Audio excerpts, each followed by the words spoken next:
Bismillahirrahmanirrahim. Assalamualaikum warahmatullahi wabarakatuh.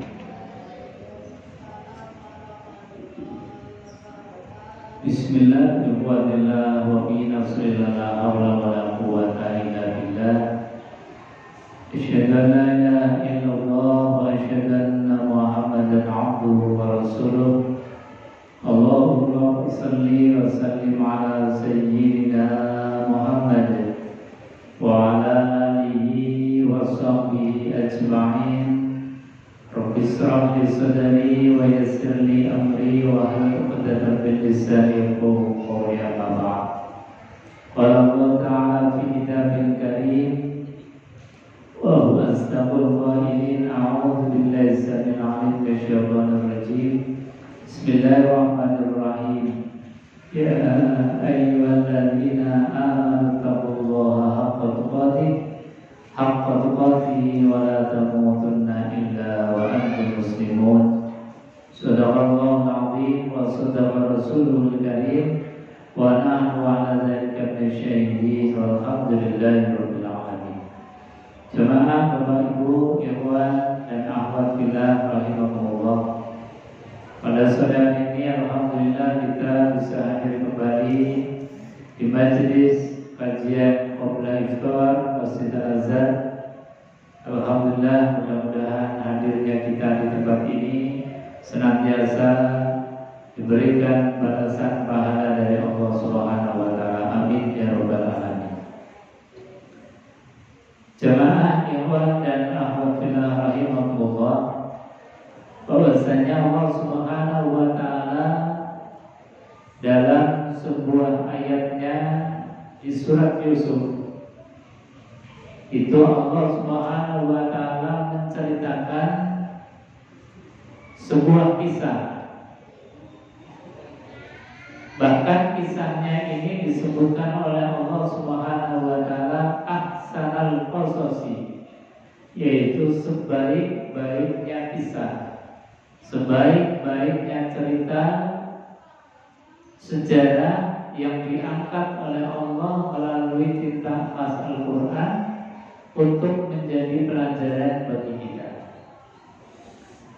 Dalam ayatnya Allah berfirman, nahnu naqussu 'alaika ahsanal qasasi bima awhayna ilaika hadzal Qur'an wa in kunta min qablihi laminal ghafilin. Kata Allah Subhanahu wa taala, nahnu naqussu 'alaika ahsanal qasasi. Kami mengisahkan, kami menceritakan, mengangkat kembali satu penggalan sejarah. Ahsanal qasasi yaitu sebaik-baiknya kisah, sebaik-baiknya sejarah. Bima auhayna, yang kami wahyukan, ilaika kepada engkau, hadzal Quran, di dalam Al-Quran ini. Jadi di Quran surat Yusuf ada satu cerita yang luar biasa.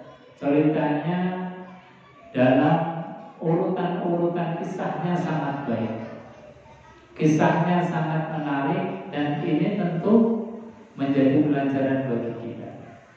Wa in kunta min qablihi laminal ghafilin, dan kalian sebelum diturunkannya Al-Quran ini, sebelum diceritakan oleh Allah lewat Al-Quran, kalian itu laminal ghafilin, termasuk orang-orang yang belum paham, belum tahu, belum mengerti, masih lalai terhadap cerita-cerita masa lampau. Padahal ini cerita yang penuh dengan hikmah, cerita yang penuh dengan pelajaran hidup. Idh qala Yusuf li abihi ya abati inni ra'aitu ahada asyara kawkaban wasyamsa wal qamara ra'aituhum li sajidin. Cerita ini diawali dari mimpinya Nabiullah Yusuf alaihissalam. Jadi suatu ketika Yusuf ini bermimpi. Kemudian Kemudian mimpi ini diceritakan kepada bapaknya. Ya abati, wahai bapakku, inni ra'aitu, sesungguhnya aku melihat di dalam mimpi itu ahada asyara kaukaba, ada 11 bintang, wasyamsa wal qamara, dan juga matahari serta rembulan. Jadi 11 bintang dan matahari serta rembulan itu, ra'aituhum, aku melihat mereka semua, li, terhadap aku, sajidin, mereka itu tunduk kepadaku. Jadi peristiwa mimpinya Nabi Yusuf ini diceritakan kepada bapaknya. Bapakku, wahai bapakku, tadi malam saya bermimpi bahwa ada 11 bintang, juga matahari serta rembulan itu tunduk sujud kepadaku.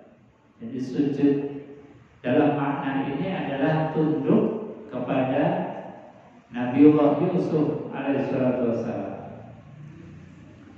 Maka ketika bapaknya ini mendengar apa yang disampaikan oleh Yusuf, qala ya bunayya, maka berkatalah bapak Nabi Yusuf ini, wahai anakku, la taqsus ru'yaka ala ikhwatik, janganlah kau ceritakan mimpimu ini ala ikhwatik, kepada saudaramu, fayakidu laka kaida, karena saudaramu ini pasti akan membuat tipu daya karena cemburu terhadapmu.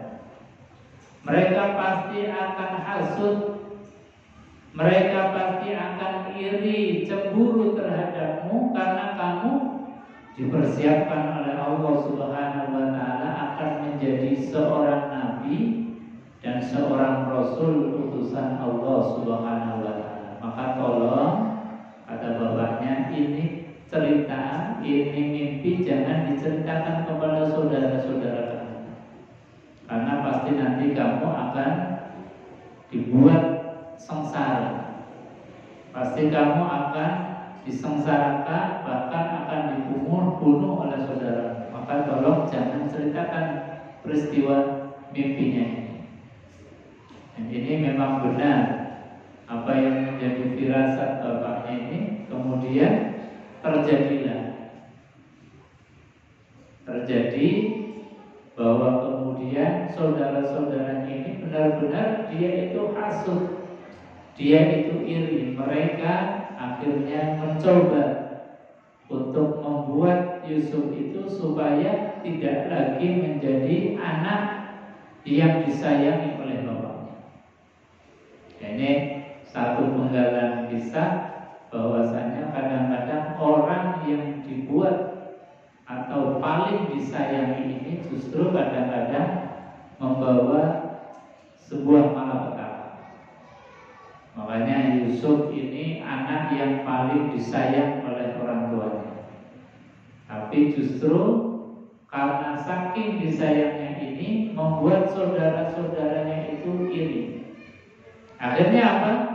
Yusuf itu diajak saudara-saudaranya itu untuk bermain, untuk pergi jauh, dan minta izin kepada bapaknya.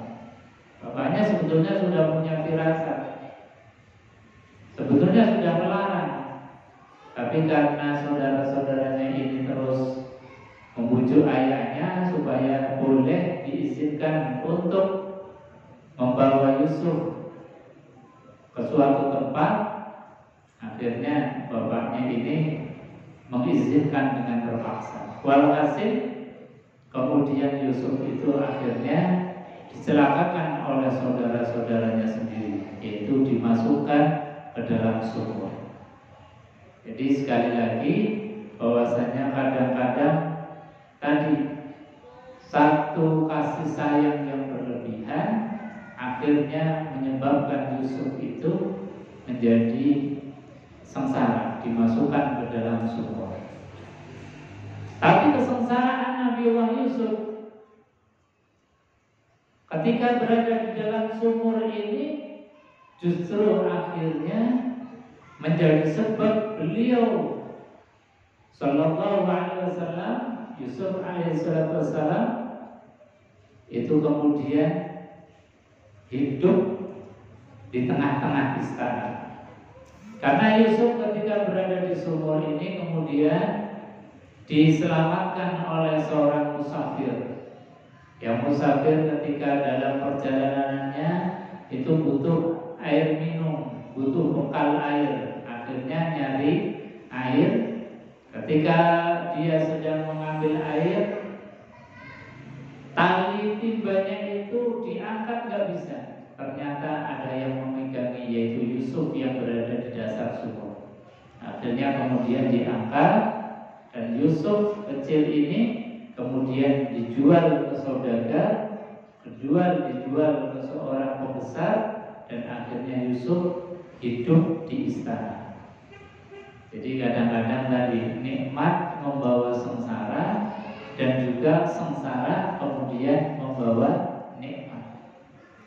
Dan di istana ini juga yang menyebabkan akhirnya Yusuf alaihissalam ini dipenjara.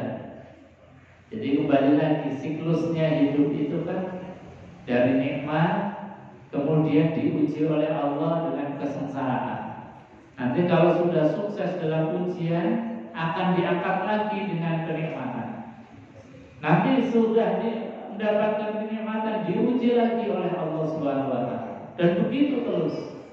Jadi siklus kehidupan itu antara nikmat, ujian, nikmat, ujian, nikmat, begitu terus. Tidak akan pernah berhenti selagi kita masih hidup.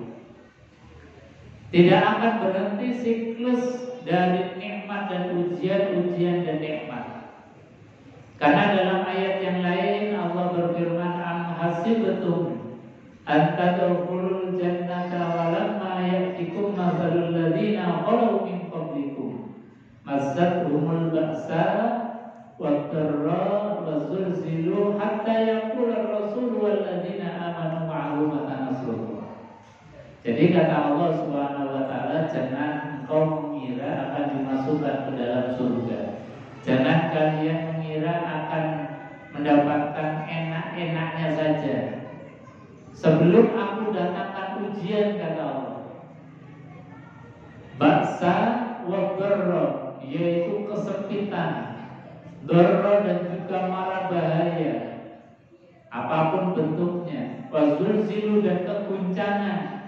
Bisa keguncangan alam, keguncangan bumi yang kita injak ini, atau keguncangan hati yang gundah gulana karena masalah-masalah di dalam hidup kita. Wazulzilu hatta yaqula Rasul, bahkan Rasul Nabi Muhammad SAW sendiri pun diuji oleh Allah dengan ujian-ujian yang begitu berat. Jadi dalam hidup kita harus punya kesadaran hidup itu ya dari nikmat, kemudian ketemu ujian nanti kalau sukses dapat nikmat lagi. Nikmat pasti akan diuji lagi. Ujian ini kemudian harus diselesaikan, akan jadi nikmat. Inilah kisah yang diceritakan di dalam Al-Quran yang disifati oleh Allah, yaitu nahnu naqussu 'alaika ahsanal qasas. Kami menceritakan kepada kalian sebaik-baik kisah, yaitu kisahnya Nabiullah Yusuf alaihissalam. Jadi kisahnya Yusuf itu persis menjadi cermin bagi kita. Nabiullah Yusuf alaihissalam tadi, dari mulai nikmat dia jadi anak yang paling disayang oleh bapaknya. Karena bapaknya tahu bahwa Yusuf ini adalah calon nabi dan calon rasul. Sebagaimana mimpinya Yusuf ini yang diceritakan kepada bapaknya, inni ara ya abati inni ra'aitu ahada asyara kawkaba wasyamsa wal qamara ra'aituhum li sajidin. Kata Yusuf, wahai bapakku, saya bermimpi ada 11 bintang dan matahari serta rembulan itu sujud tunduk kepadaku.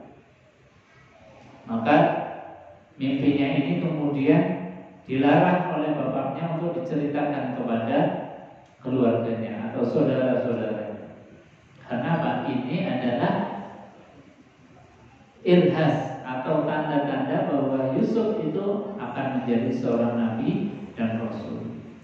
Makanya tadi siklusnya Nabiullah Yusuf dari menjadi anak yang paling dikasih sayangi oleh bapaknya, kemudian setelah mendapatkan kasih sayang dari orang tuanya ini diuji oleh Allah, Yusuf akhirnya dimasukkan ke dalam sumur karena hasud, iri dan dengki dari saudaranya.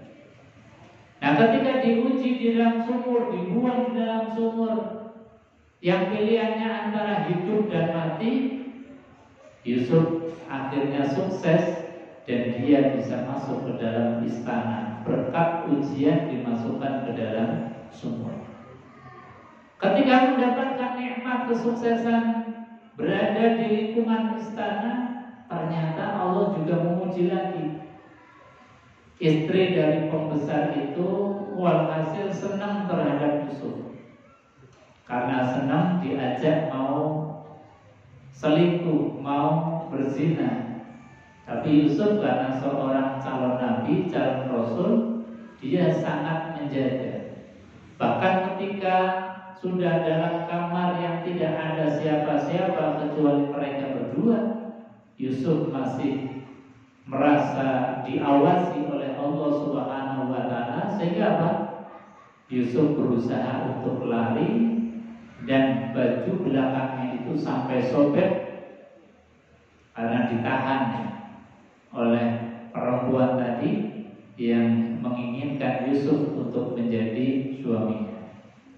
Nah, akhirnya ini menjadi ujian yang luar biasa, difitnah dan lain sebagainya. Akhirnya Yusuf masuk ke dalam penjara.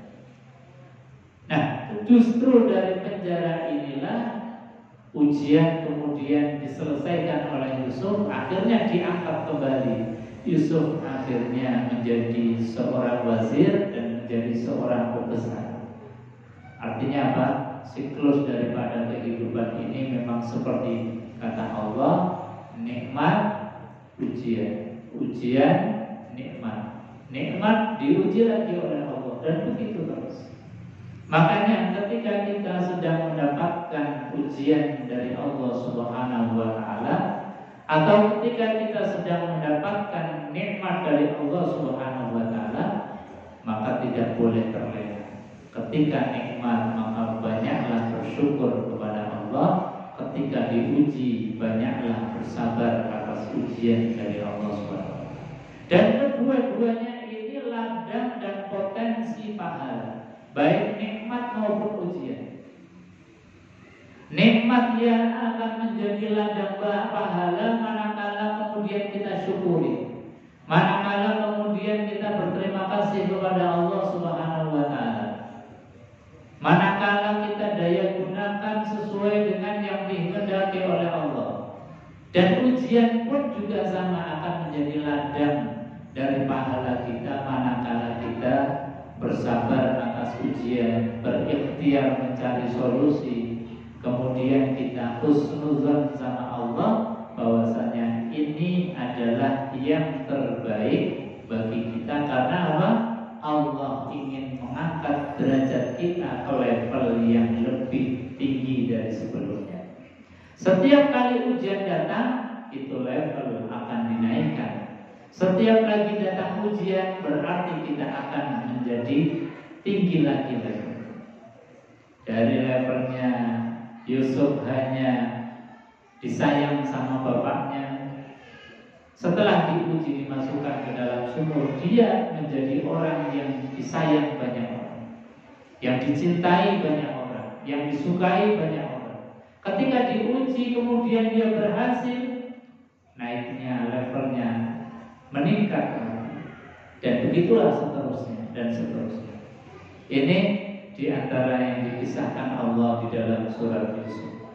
Jadi Allah sampaikan dengan bahasa yang luar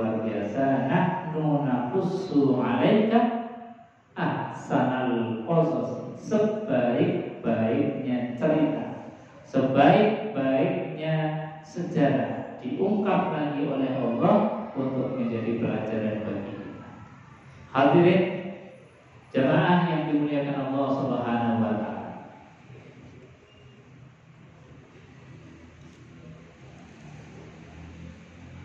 Kemudian disampaikan oleh Allah, wa kadzalika yajtabika rabbuka wa yu'allimuka min ta'wilil ahadits. Setelah bapaknya ini melarang Yusuf menceritakan mimpinya itu kepada saudaranya, maka kemudian disampaikan, wa kadzalika yajtabika, dan demikianlah Tuhan memilih engkau, wa yu'allimuka, dan mengajari engkau min ta'wilil ahadits, dari takwil mimpi, yang kemudian ditakwil bahwa mimpinya itu menjadi pertanda bahwa Yusuf akan menjadi seorang nabi dan seorang rasul utusan Allah Subhanahu wa taala. Wa yutimmu ni'matahu 'alaik, dan juga Allah telah menyempurnakan nikmat atas engkau, wa 'ala ali Ya'qub, dan juga terhadap keluarganya Ya'qub, yaitu disempurnakan nikmatnya. Artinya apa? Bahwa Yusuf itu betul-betul diangkat oleh Allah menjadi seorang rasul utusan Allah Subhanahu wa taala. Karena apa?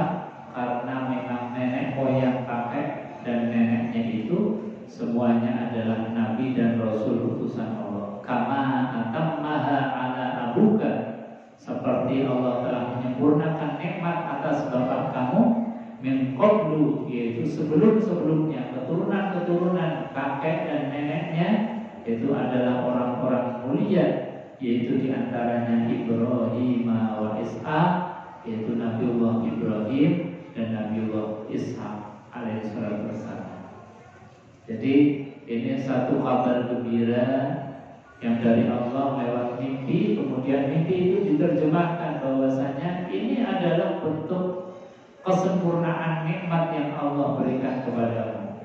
Maka bersabarlah, karena ketika akan diangkat menjadi nabi dan rasul, pasti ujiannya akan semakin berat, dan ujiannya berat sekali. Makanya disampaikan kepada Yusuf oleh bapaknya, ini karena engkau akan disempurnakan nikmatnya, diangkat menjadi rasul, sabar dalam menghadapi ujian-ujian. Apalagi ujiannya ini dari lingkungan orang terdekat, dari keluarganya. Jadi keluarganya malah bersepakat mencelakakan Yusuf. Ini kita juga seringkali di dalam misalnya berdakwah, di dalam apapun kebaikan ini, seringkali ujian yang pertama itu dan ujian yang berat itu justru dari lingkungan yang terdekat, dari kakak adiknya, dari keluarganya.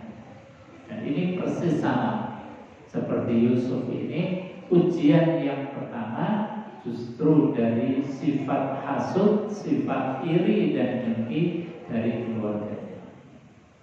Begitu juga Nabi Muhammad SAW, ketika disampaikan kisah ini, yang saat itu Nabi Muhammad juga mengalami hal yang sama. Keluarganya menteror, ada Abu Lahab, Abu Jahal. Tapi dengan cerita ini kemudian Nabi Muhammad berbesar hati. Ternyata bukan hanya beliau saja, nabi-nabi terdahulu pun mengalami hal yang sama. Hadirin jamaah yang dimuliakan Allah, saya kira itu karena sudah waktunya untuk berbuka. Mari kita berdoa untuk berbuka bersama. Bismillahirrahmanirrahim. Allahumma laka sumtu wa bika amantu wa ala rizqika aftartu bi rahmatika ya arhamar rahimin. Bila taufiq wal hidayah wa ridwan. Assalamualaikum warahmatullahi wabarakatuh.